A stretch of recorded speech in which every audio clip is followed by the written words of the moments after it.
জনসংখ্যার দিক থেকে বিশ্বের সবচেয়ে বড় মুসলিম দেশ ইন্দোনেশিয়া। মহিমান্বিত মাহে রমজান ঘিরে পৃথিবী জুড়ে প্রচলিত আছে নানা অনুষ্ঠান আর রীতিরেওয়াজ। এই দেশটিও তার ব্যতিক্রম না।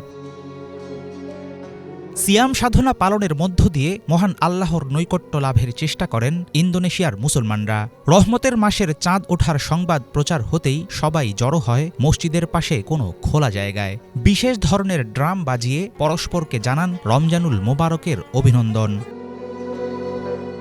ইন্দোনেশিয়ায় ইফতার আয়োজনে সবচেয়ে জনপ্রিয় খাবার আবহাম নামের পানীয়। সাথে থাকে সুন্নতি খাবার খেজুর। নারকেল চিনি এবং নারকেল দুধ দিয়ে তৈরি ডেজার্ট কোলাক ইন্দোনেশিয়ান ইফতারের একটি অত্যন্ত জনপ্রিয় আইটেম।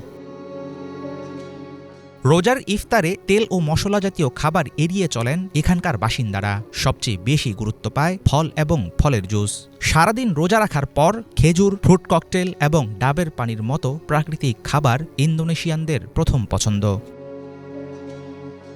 ভারী খাবারের মধ্যে থাকে সিদ্ধ চাল দিয়ে তৈরি খাবার কিসাক, পাকাত নামের সবজি, সামুদ্রিক মাছ দিয়ে তৈরি খাবার সোতো পাংকং অন্যতম। মেন্দোয়ান নামক একটি খাবার ইন্দোনেশিয়ার ইফতারে বেশ জনপ্রিয়। ইফতারের পর বেশ গুরুত্ব সহকারে এখানে আদায় করা হয় তারাবির নামাজ। ইন্দোনেশিয়ার মসজিদে মসজিদে পুরুষদের মতো নারীরাও অংশগ্রহণ করেন তারাবির জামাতে। রমজান এলে মুসলমানদের মধ্যে বাড়ে পবিত্র কোরআন তেলাওয়াতের কদর। এখানকার কিছু অঞ্চলে প্রাচীন ঐতিহ্য অনুসরণ করে তারাবির পর থেকে সেহরি পর্যন্ত সারা রাতব্যাপী চলে কোরআন তেলাওয়াত উৎসব।